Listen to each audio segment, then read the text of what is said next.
Good morning. Before I start talking about the young man next to me, I want to thank Jalen Hood-Schifino, Max Christie, and Anthony Davis for their incredible service here. There's no player that played as big a role to our 17th championship than Anthony Davis, who's also a person of incredibly high character. So those three guys are Lakers for life, and just want to thank them before we start. No. So, in thinking about today and what it means, I think Luka Doncic joining forces with the Los Angeles Lakers is a seismic event in NBA history. And the reason I say that is because we have a 25-year-old global superstar that's going to get on the stage of the most popular and influential basketball brand on the globe. And I think when those two powerful forces come together, it brings basketball joy to the world, because that's how Luka plays. He plays with joy. And if you think about kids in Barcelona, or kids in Buenos Aires, or children in Shanghai or Sydney, they're going to be wearing a number 77 Luka Doncic Lakers jersey and bringing joy to basketball just like he does. And that's why it's powerful. I think the leadership of Adam Silver and the way he's bringing the game to the world, you see it in Europe, you see it in Africa, what the NBA is doing. And now we have one of the game's biggest superstars, an international player, coming to join the Los Angeles Lakers. It's a convergence of all those forces, and I think it's going to be something incredibly special that the NBA and basketball has never seen before. So to get to this place, there's a couple people I want to thank. First and foremost is Jeannie Buss. She's so supportive. I think her vision, which falls in line with the great and late Dr. Buss, to always make sure the brightest and best basketball superstars play for the Los Angeles Lakers. She's clearly carried that vision on from her dad, and I just want to thank her for her tremendous support and vision in helping this day become a reality. The second person I want to thank is anytime there's a trade or a transaction, there has to be a partner. And I want to thank the Dallas Mavericks, led by their GM, Nico Harrison, who was also very instrumental in bringing this opportunity to us and then staying true to the negotiations throughout, where it could be culminated with the trade being finalized and Luka Doncic, Maxi Kleber, and Markieff Morris becoming members of our team. So wanted to thank those two people. And now we'll start with questions. Hey, Luka, there's the video the Lakers put out the other day of you noticed somebody was talking to you in Slovenian during a game in 2019. It's Kobe, and you turn around, you have the moment with him after the game. And just think of how do you go from that to then now joining the Lakers with LeBron James and just thinking of the legacies of those two players and you having the chance to be the next one?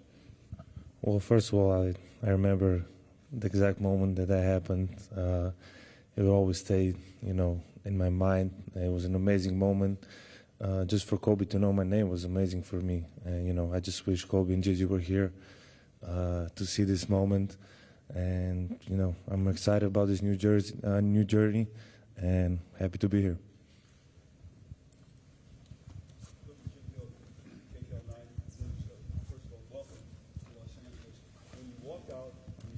All of us here standing here waiting for you to come. What's your reaction to seeing all of us here to welcome you to Los Angeles? Well, first of all, it's very nice. There's a lot of people here. I don't think there's ever been so many people in my press conference, so I really appreciate all the support. Luka, welcome to Los Angeles. I'm curious, what's your reaction been the last 48 hours to some of the comments coming from Dallas on your way out the door to join the Lakers? I'm just excited, to be here to start this new journey, and obviously at some point I knew this was going to happen, but I would say I always take the high road. I had my amazing moments in Dallas with all my teammates, coaches, and the most importantly, the fans. They always supported me, and it was an amazing journey. Hey, Luka, Dan Wicke with the LA Times. Welcome to LA. You, in a podcast with JJ years ago, said that the one NBA player that you watched was LeBron James. What is your kind of reaction to being able to now play with him, and how do you think that's going to work for the two of you guys on the court? It's just like a dream come true, I always look up to him. There's so many things I can learn from him, and I'm just excited, just to learn everything, and now I get to play with him. So it's an amazing feeling.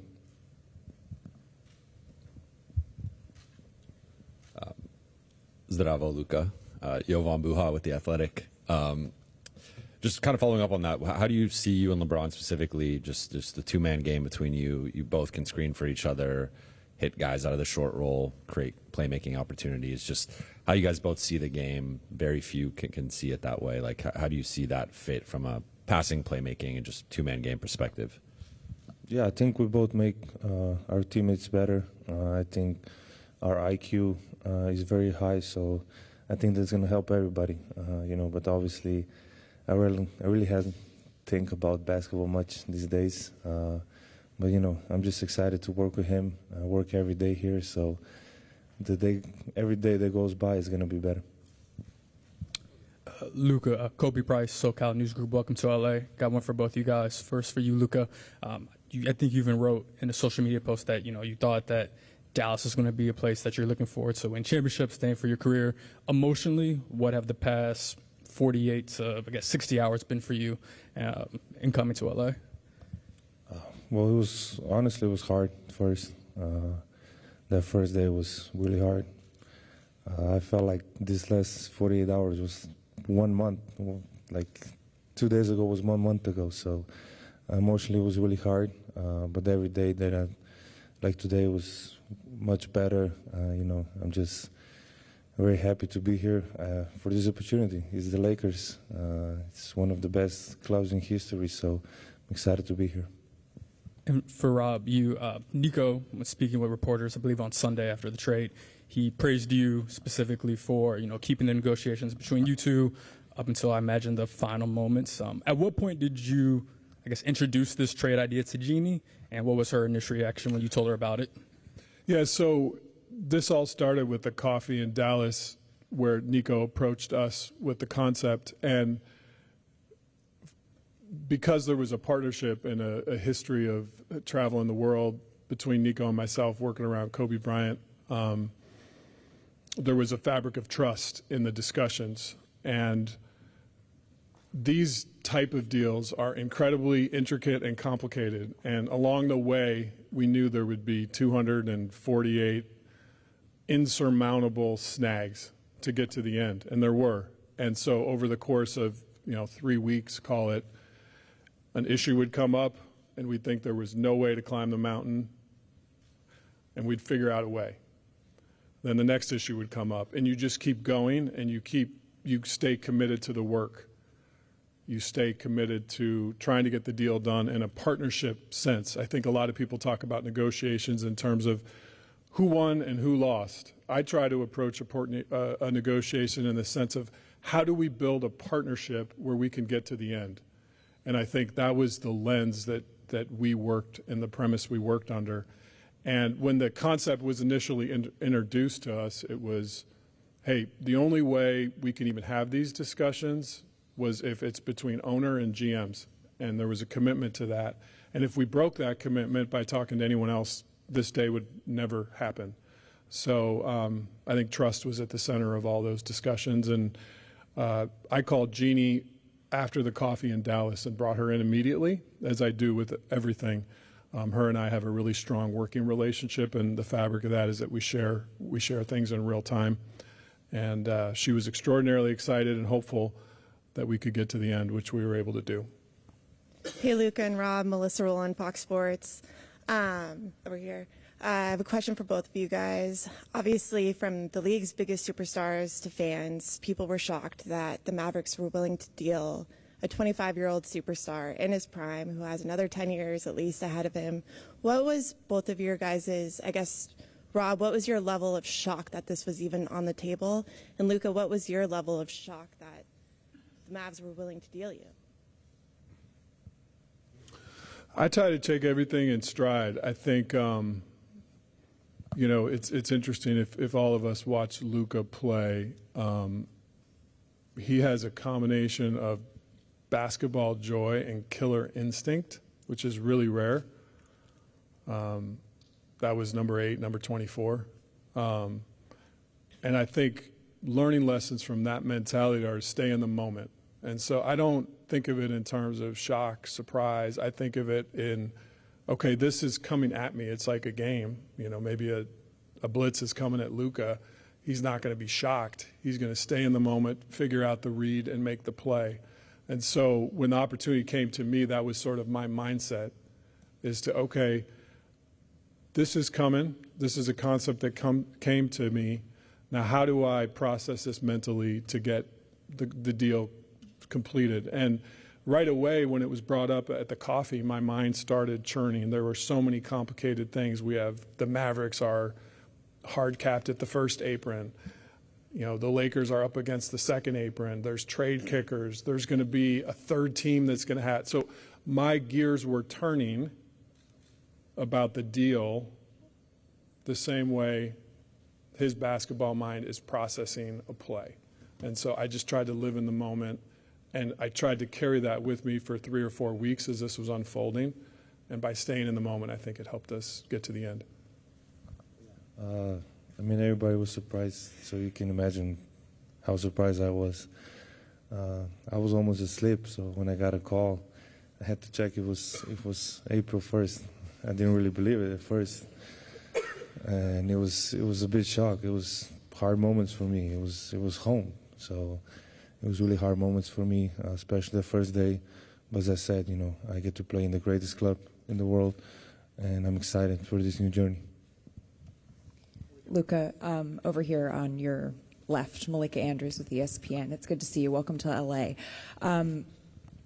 You've been a fan of LeBron. You've talked about it for a long time, but he's also been a fan of you. He's tried to work with you at various different times in the past, whether it be shoe deals or other things. I'm curious, what message did he reach out to you with? Was it a text? Was it a call? What was that? And how did that fuel the way that you think about coming to LA as well? Yeah, he called me right away. He was in New York, so he called me right away. And we didn't talk much because, you know, he said, I understand what you're feeling. But that was really nice of him just to call me right away and welcome me to LA. Hey, Luka. We've heard from so many other players across the league, Anthony Edwards, Steph Curry, Giannis, talking about their shock at this and also what it means for how teams feel about players and how no one's really safe, quote unquote, to use Steph's words. What have players said to you, and what has it meant to you to have them speak out the way they have? I saw some comments. I wasn't really trying to be on social media these days, but I saw some comments, and it really means a lot. You know, we are rivals, and they speak about me that nicely, so it really means a lot to me, and sure. Oh, directly? I haven't talked to a lot of people, really. Hey, Luka, Nikki Kay with Spectrum News right here. So emotionally, you go from thinking you're going to spend your career with one fan base, and now you arrive in a new city. First of all, impressions of Los Angeles and its fans from afar, and what does this opportunity to, have another love story with LA goes? Yeah, I would say, like you said, I thought I was going to spend my whole career there. Because I think loyalty is a big word for me, and I was trying to stay by that. But this for me is a fresh start. I get to play in LA. The fans are amazing, and I got the ocean here, so it's a really big thing for me. But really, I'm really excited to be here. getting to play for the Lakers. Now everybody can say that, and many, many legends passed here, many, many championships. So that's my goal. Luka, Brad Townsend, Dallas Morning News. So you wrote a Dear Dallas letter to fans. It was, very heartfelt, and you talked a little bit about, your shock. How are your feelings toward the upper levels of the organization, Nico in particular, or the decision to trade you? Well, that's their decision, so I have no comment on that. They made the decision. I don't know why. But that's their decision, so I can't do nothing about it. And then one of the reasons that was given was that there was concern that, beyond this summer, or that there's a chance you might not agree to the Supermax extension. Did you or anyone on your inner circle indicate that that might be the case? Absolutely not. Luka, over here, Bill Plaschke, LA Times. Do you feel you have something to prove? Do you feel you have something to prove? Sorry. Do you think you have something to prove? Oh, okay. Sorry. Yeah. Obviously, yeah. Yeah. That's it. Win a championship. You don't come here for nothing else than championship. So I have everything left to prove. So, and the goal is to win the championship. Luka, good to see you. Mark Medina with Athlon Sports and Sportskeeda. How do you address the criticism that's followed you on your way out about concerns about conditioning and durability?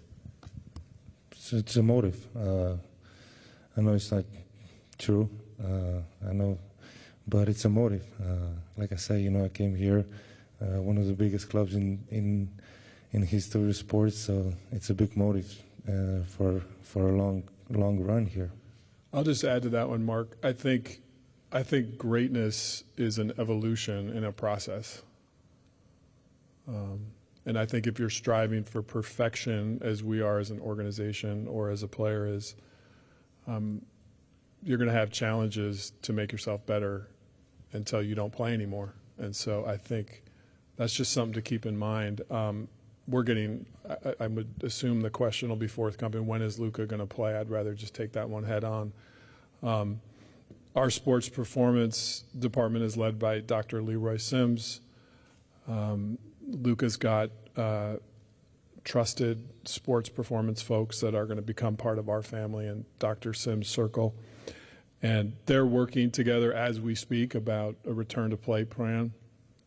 We have 5-on-5 scheduled tomorrow for Luka, and we're going to take it one day at a time just to make sure that the calf injury is in a good and safe place.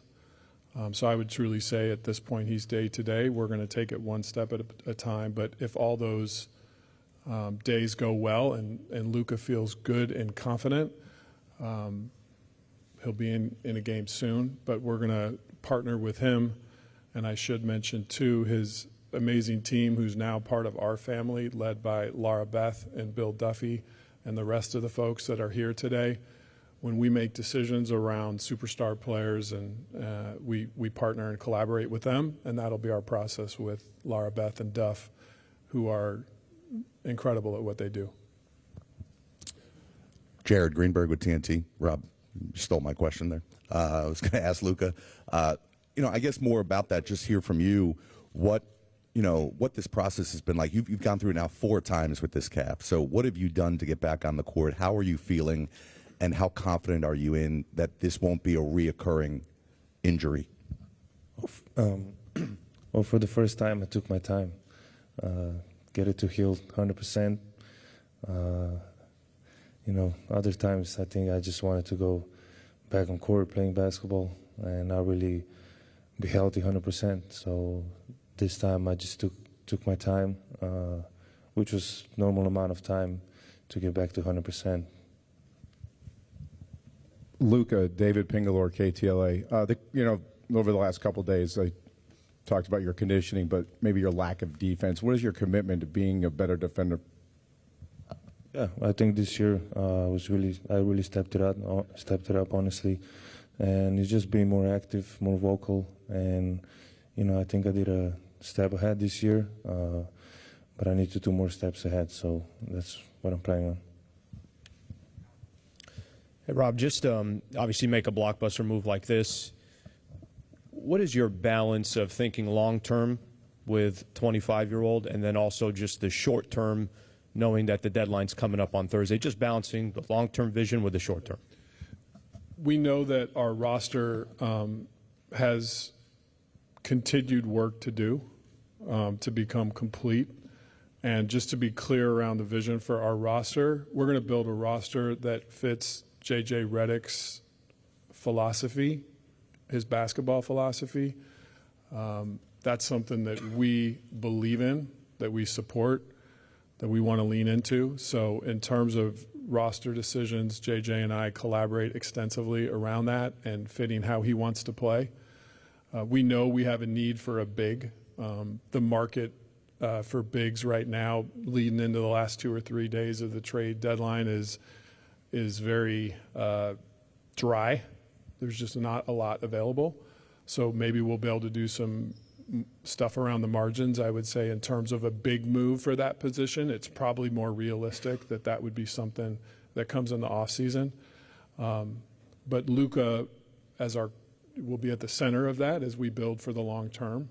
We want to format a team that fits JJ's coaching style and his strengths and his needs to help us win a championship with the other people that are also on our team right now who are going to be a big part of that winning as well.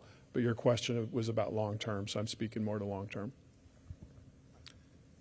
Luka, I know you had about 13 games as a teammate with JJ in Dallas, and just wondered what that was like for you, the relationship that you formed, and then your thoughts about playing for him as a coach. Yeah, I mean, first of all, he couldn't move at all, so it wasn't good. No, but it was a great relationship. I really respect him. You don't see me go on podcasts. I went on his podcast twice, so you know how much respect I have for him. So I'm really excited that I can play for him. Rob, good to see you. Along the same lines with the trade deadline and all of that, the window for Luka, 25 years old, coming off a finals appearance last year. LeBron, 22nd season, 40 years old. Like, what's the urgency level to have this team in the immediate future reach championship contender status? And whether that immediate future is between now and Thursday or the offseason going into next year, just kind of what is the view in terms of the timeline to get this team to be able to contend? The urgency is ever present. From the first day I started taking this job till I sit in the chair right now, there's always an urgency to win championships. That's what the Lakers set out to do. That's the expectations of our fans, and we're going to put in the work to constantly try to do it. At the same time, you have to be realistic, and if there's not a championship big on the market right now, I can't wave a wand and create that opportunity. We'll continue to work and look for areas that we can complete and fill out the roster. But as we saw with this trade, it takes 2 teams. But we'll continue to build. Luka and I spent some time yesterday up in my office just talking about the players on our roster he's played with and kind of what he sees as sort of short-term and long-term needs. And I think we'll continue to have those basketball discussions and get this roster to a championship level. Luka, Mike mentioned J.J. Redick, your former teammate. You've got Maxey and Markieff over there. Dorian Finney-Smith is a player you've spoken very highly about in the past. Greg St. Jean was a coach you've worked with. How is that going to help as you take on this crazy life change, having all these familiar faces be here for that transition? I think that's a really good thing, to come to a new place, but still know some people. And I think that's mentally, I think that's a really good thing. And they're gonna just help me, the guys that were here, it'll help me learn new stuff about LA, about the team, and it's just helpful to see friendly faces. Edwin Garcia, Silver Screen and Roll. My question is for Pelinka. Rob, when you're talking about a championship caliber big and aligning with JJ Redick, what do you think the values in that position are required in the modern NBA? Versatility, mobility, a vertical lob threat. I think that's a key to the spacing that Luka likes to play with. Competitive. I think, those are some of the core things there. Those players are hard to find, but we'll accomplish the task that's before us. We'll find a way. Rob, over here. As far as just the future and the moves that you're going to be making, designing the roster, planning, how beneficial and important is it for you just to know you have Luka, you have maybe a decade that you can use as a roadmap in terms of just every decision you're looking to make? It's a gift. We're talking about a 25-year-old that is top 3 player in the universe. I can't think of a more amazing starting point to build a roster for the next decade. And I know he has the drive to win that we have here. Our fans are going to see that every night on the court. I know up here he might seem calm and casual and quiet, but we know the alter ego comes out, and we'll see it at crypto.com soon, and I can't wait for it. Thanks, everyone.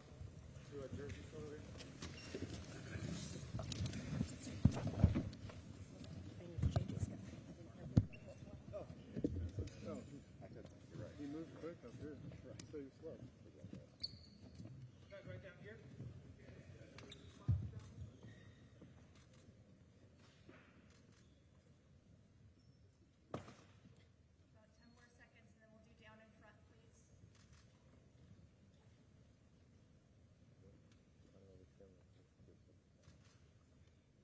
One more right down here. Thank you. All right, down in front, please. Thank you.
Thanks, everyone.